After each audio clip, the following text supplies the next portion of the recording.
Hey y'all, hi. So I have been getting a lot of questions in my comments lately about my hair. I have made videos about my hair in the past. I actually have a whole playlist, and of course I'll link the hair playlist below this video, but it's kind of a rangy situation. It's been like a lot of information spread out over many years, and I think it does make sense to kind of compile some of the information about how I take care of my hair into one video. And it might also function as kind of an update for some of you because a few little things have changed since I last made a video about my hair. So that's this. I'm formatting the video as like the 5 pillars of my hair care routine, and there will also be a little bit of information about styling mixed in. If this happens to be your first time watching my channel, I hope that you enjoy this video, and if you do, I hope you'll subscribe. I make videos about beauty and fashion. I'm really interested in aesthetics. I'm not interested in promoting overspending, so I try to keep this a balanced channel, and my name is Hannah. Not sure if I said that. Let us now go ahead and get into the meat of this video. So I first have to say that there are many, many gloriously different types of hair. And I can only speak to my own routine, my own hair type. Hopefully some of this will be applicable to you even if you don't have my exact hair type. The main point of this video is to satisfy the curiosity of those who've been asking and to give people a video, like to have a video up that I can point to when I get questions about my hair in the future. So I have, I think what you would call at this point a shag haircut. I think it's also called a wolf cut these days. I don't know if there really is a difference between a shag and a wolf cut. When I got this haircut first, it was much, much, much shorter. It was so much of a wolf cut and so dynamic in terms of length difference that it was almost a mullet, like rubbing elbows with a mullet. And since then, it's been growing out. It's been growing out for months, and I've been trimming my bangs myself with a technique that I learned from Jane Matthews in an online class that she teaches. She is an extraordinary stylist and a really good teacher. I'll link the class, of course, in the description box down below. I recently stopped razor trimming my bangs. I'm growing them out, so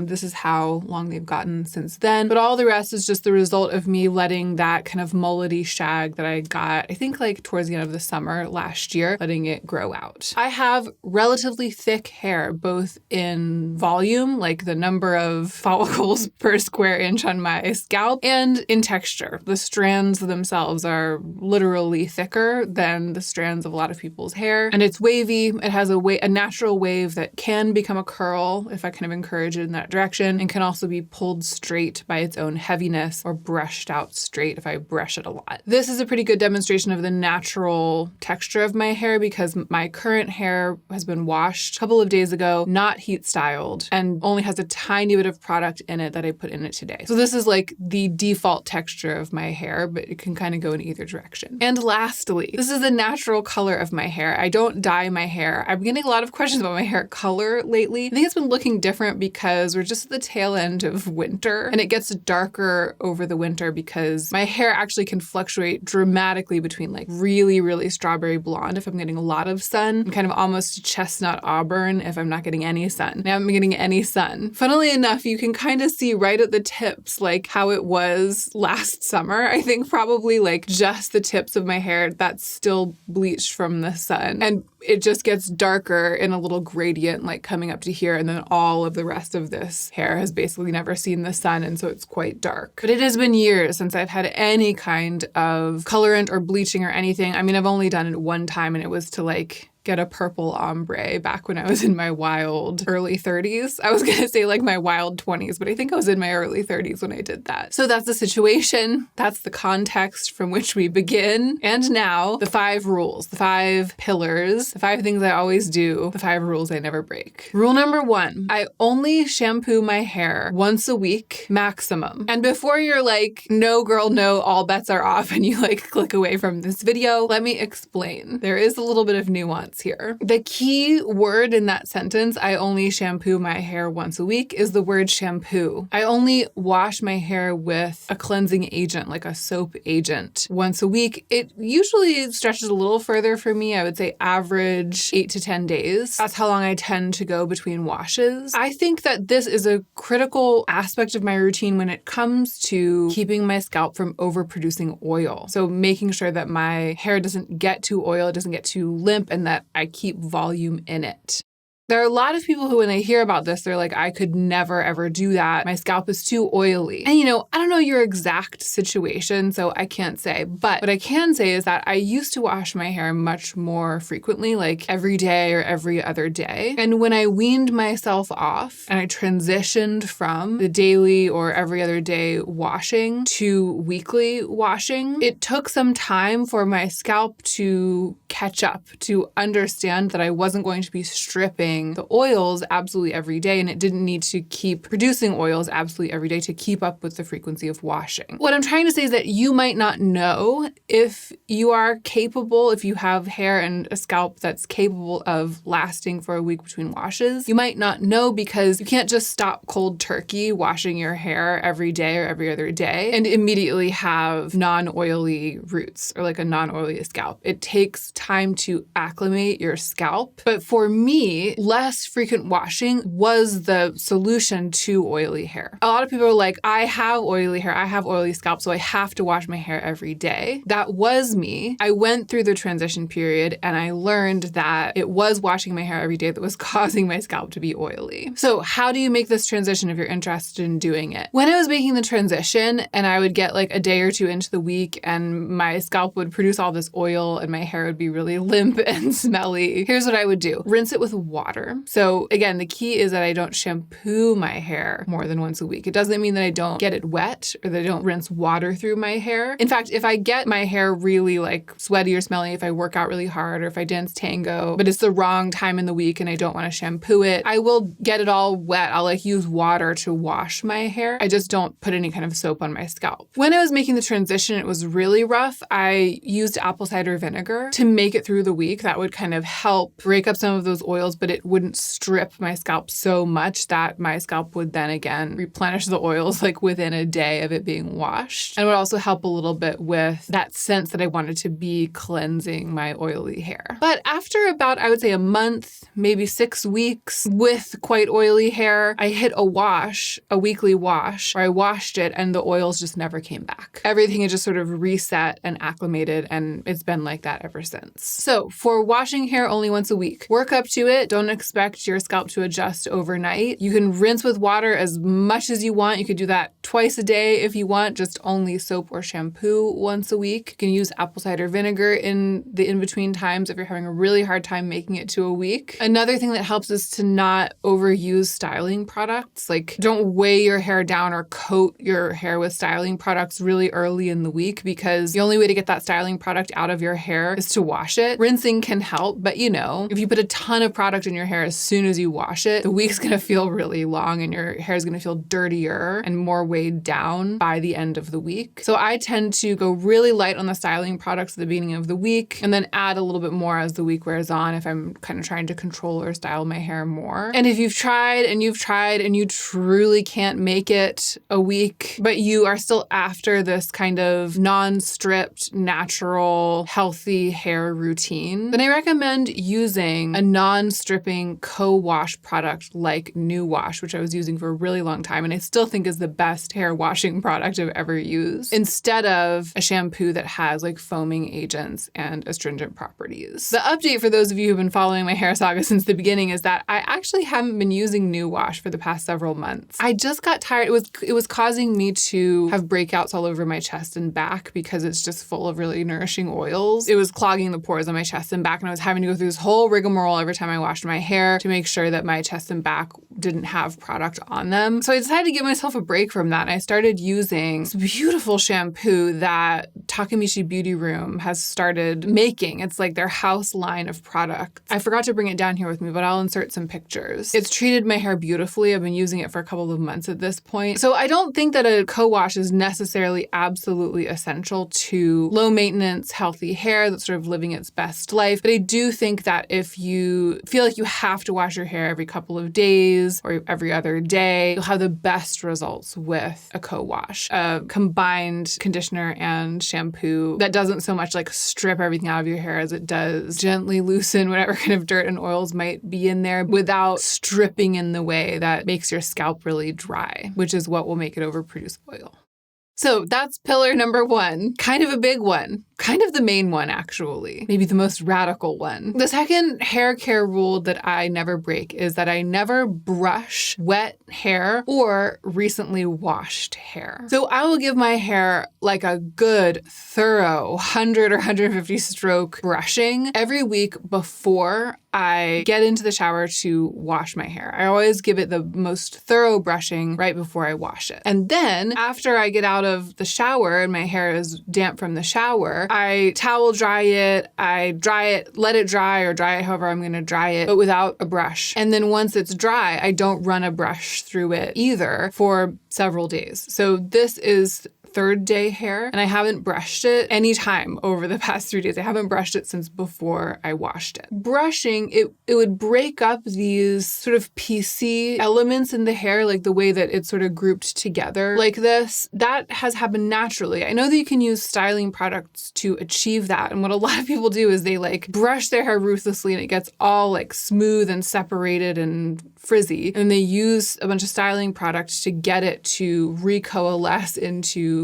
piecey texture. But then it's like your hair's full of product and you have to wash it that night or the next morning to get all that product out, because otherwise it'll just be too much. And then you dry it and then you brush it again, and then it's frizzy again, and then you have to put you know what I mean? Like a lot of people have that cycle where they do all the things absolutely every day. But I find that if I don't brush my wet hair or my recently washed hair, if I don't brush it any time during those vulnerable kind of like first 3 days after washing, it just stays desirably piecey the entire time. And it feels so much better on my scalp, the strands of my hair. It saves time, you know what I mean? Not like having to battle with my hair every day. And then what I will do as the week wears on, I'll give it a good brushing, maybe starting on the 4th day. Give it a good brushing at night, especially if I'm feeling like starting to get too helmety on my head, like it just feels a little bit too all in the same position. And sometimes my scalp kind of starts to hurt because the hairs haven't been like moved around or shaken up at all close to my scalp. Then I'll give it a good brushing, get some of those extra loose hairs out, sleep on that freshly brushed hair, and by the morning it'll be a little bit piecier. So I might do that like once or twice during the week in between washings. And if I'm going to wash it just with water, like if I go out dancing tango and I get really sweaty and my hair is dirty but it's not time to wash it again with shampoo, I'll brush it out before I get in the shower to rinse it with water. But I never brush wet hair, and I never brush freshly washed or even recently washed hair. That's the way to lose texture, to lose the texture of your hair. You can brush out and brush away your texture. And if you're brushing your hair absolutely every day, you might not even know what the natural texture of your hair looks like. My cousin stopped brushing her hair ruthlessly twice a day when she was like 22, and she found out she had curly hair for the first time in her life. And she had never known. She had thought that she had just sort of straight, fluffy hair because that's what she was turning her curls into without even giving them a chance to group together.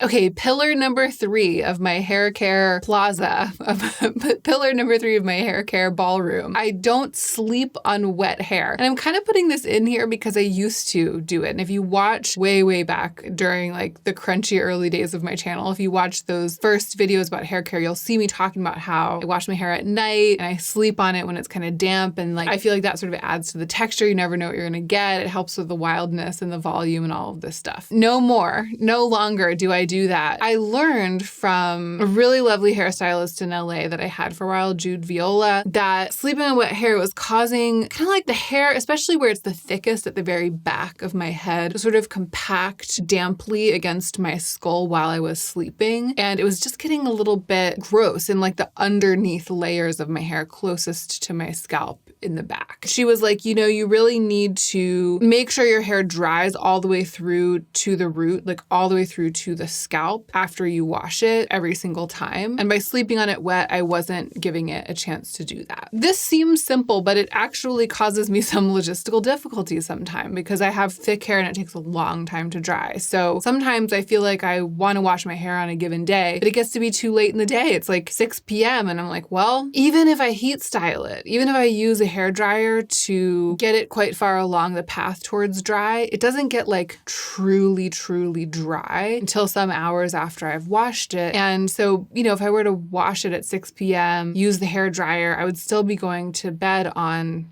kind of damp hair. So I always make sure that I've planned out the day that I'm washing my hair and I'm doing it earlier in the day. I have to work around my schedule in order to stick to this rule, but it's one that I've been sticking to now for years. Okay, rule number 4 that I never break, I only heat style once a week, if that. This time, as I said, I didn't actually heat style my hair. I'll do it when I really want to get the absolute most curly volume out of my hair that I can possibly get. And I have a whole video demonstrating that technique. I'll link that video, of course. I use this diffuser head, which is just like a universal hairdryer attachment. So you can click it onto the mouth of any hairdryer and it turns it into a diffuser. So when I do heat style my hair, I'll use this. It'll go from wet to dry much faster because I'm using heat. And with the diffuser, I'll get more lifted volume, right? You've seen me in videos with that kind of like halo of like wild curly hair. That's from heat styling with the diffuser. And I do appreciate that look, but I also appreciate this more natural air dried look. And when I heat style it with the diffuser, I get that more volumized wild look for the first maybe 2 days. And then by day 3 or 4, it's kind of settled into this shape. When I air dry it, it's this shape by the end of the day on which I washed it. This is just sort of like its natural state. So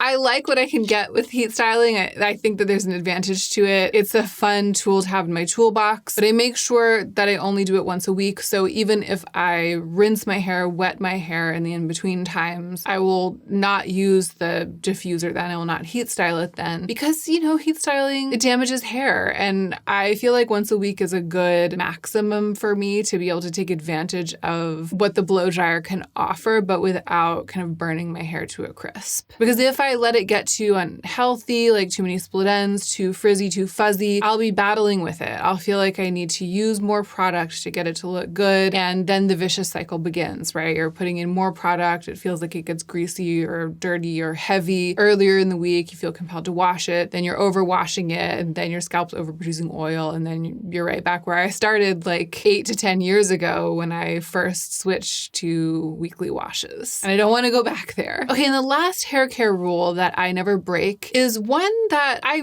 only recently realized it kind of makes sense to articulate. It's something that I think about a lot, that I'm really careful about, and that I just sort of do intuitively. And I'm excited to be able to like explain it to you. So what it is that I am gentle with the shape of my hair, the natural shape of my hair, once it has fallen into its natural shape, or I'm gentle with the sculptural shape that I've gotten from heat styling. And what I mean by being gentle with it is that I don't do anything to flatten or dent my hair too early in the week. A lot of times by the second half of the week, the last couple of days of the week, it's kind of a lost cause, like everything's sort of flattened or dented or just lost its shape. And that's when you'll see me in like a ponytail pulled back where I've like pinned my bangs down so that everything is just a little bit sleeker and out of my face. I'm wearing my hair that way because it's the second half of the week and the volume and texture are gone. But I don't want to wash it again yet. And I also don't want to reheat style it because I only heat style it once a week. Also during those times, I will do like a messy bun, a high ponytail where it's all pulled straight out of my face. But once I start doing those things, once I start styling my hair that way, then I'm flattening the bangs back. I'm making dents in my hair with the bobby pins. I'm basically, with styling, ironing out the texture that it has naturally at the beginning of the week for several days after it's first washed. So when I say that the rule that I don't break is that I don't flatten or dent my hair during the first half of the week, like I don't flatten or dent it too soon after washing. What I mean is that I don't put it up in a messy bun for like the first 4 days after it's washed. Because if I wash it one day and it looks like this, and then the next day I just feel like having it out of my face and I wear it in a messy bun all day, it's game over. It's game over for this shape and texture because the bun will have kind of flattened and dented and pulled the hairs up in that direction, and they won't come naturally back to this shape until the end of the week when I wash it again. So for those first 3 or 4 days after washing, when I have this kind of easy, slightly textured style, I'm just tender with it. I'm gentle with it. I don't thoughtlessly decide to wear a messy bun or a ponytail, I always wear it down for the first 4 days. If I do need to put it up for some reason, I'll use soft, gentle methods. So I use a clip like this, which is just a little bit of a looser hold overall. And when I put it in this clip, I will keep the part. So I'll, gently pull it back like this and clip it rather than raking my fingers through and changing the direction of the hair follicles from the scalp. You know what I mean? If I were to do that like straight back ponytail or bun, then it would be more difficult to get it to like come back to this position because it's suggestible. The hair is suggestible. It's a little bit moldable. Other soft tools for putting up hair. This is a hairband, but it's just like a piece of like nylon stocking that's been cut and rolled up. It's absolute highway robbery that they're like selling these at the drugstore and charging like $5 for them. But I love these for putting up hair because it's so soft and gentle and it doesn't dent. These as well, these little like telephone cord things. So what they all have in common is that they're like these gentle methods of holding up my hair. And when I have to put it up at night to shower or to wash my face, I use one of these gentle methods. Again, I put it up gently like this rather than pulling it straight back at the end of the day. And I will sometimes take the front part and kind of pin it like this little bang section, pin it in a curl with a bobby pin so that when I put something over my hair to keep it out of my face to wash it, my bangs don't get flattened back. They get flattened, but they get flattened in a slightly curved position. And then I take that headband off and take the pins out right away as soon as I finish washing my face. I leave my hair up in these binding tools for as little time as possible during those first 3 or 4 days. So those are the techniques I use, but the overall goal there, again, the overall hair rule is to try to avoid flattening or denting the hair during the first half of the week after washing to just preserve the natural shape into which it's fallen. And those are the 5 principles that I follow. I tend to go easy on it. I try not to, again, style it, try not to overuse product. The product that I use the most is this. It's from Hair Story, which is the brand that also makes New Wash, and it's like a faux salt spray. It's just like a slight texturizing spray. And usually this is all I use, just like a little bit here and there throughout the week. Overall, these 5 principles work together to kind of like maximize the chance that my natural texture will come through while also minimizing labor and time I spend on my hair and minimizing the things that I do to it that cause it to be unhealthy. So trying not to fry it with heat, overstrip my scalp with soap, pull it too tightly from my scalp, just trying to kind of respect how it wants to be. And I find that I'm rewarded when I do that, right? When I don't fight too much with it and I kind of work with it and also try to support its health, I find that I get the best results. I get the hair that is the closest to the hair that I want, that's reasonable for me to achieve without changing it dramatically by dyeing or curling or doing something. You can do anything with your hair. You can get it to be the hair of someone else, like to look totally different than the hair with which you were born. There are all sorts of ways to do that. For me, it's like, even though sometimes I really, really wish I had much, much, much curlier hair, much more volumized hair that was a different color, different texture. Sometimes I wish I had that heavy, flat, silky hair. Even though I sometimes wish I had different kinds of hair, what I'm going for with these principles is the ideal version of the hair that I have rather than some kind of idealized version of hair or hair that I wish that I had. Gosh, I hope that this was useful. I feel like I went into the video with a sense of purpose. I was like, I'm going to answer everyone's questions. And then partway through, I was like, wow, I'm just going on and on about the like intense details of how I care for my own hair. And it feels like really specific to me and really niche. So I hope that it was useful or entertaining in some way. Again, I'll try to link everything that's relevant down below. I'll link all the other hair videos down below too. Maybe one of them will give you more answers than this one did, if answers are what you're here looking for. If you made it to the end, I really appreciate you for being here. Thank you so much for watching, commenting, being subscribed, everything. And don't forget to take extra good care of yourself so that you can be the most effective version of yourself as you do your work in the world.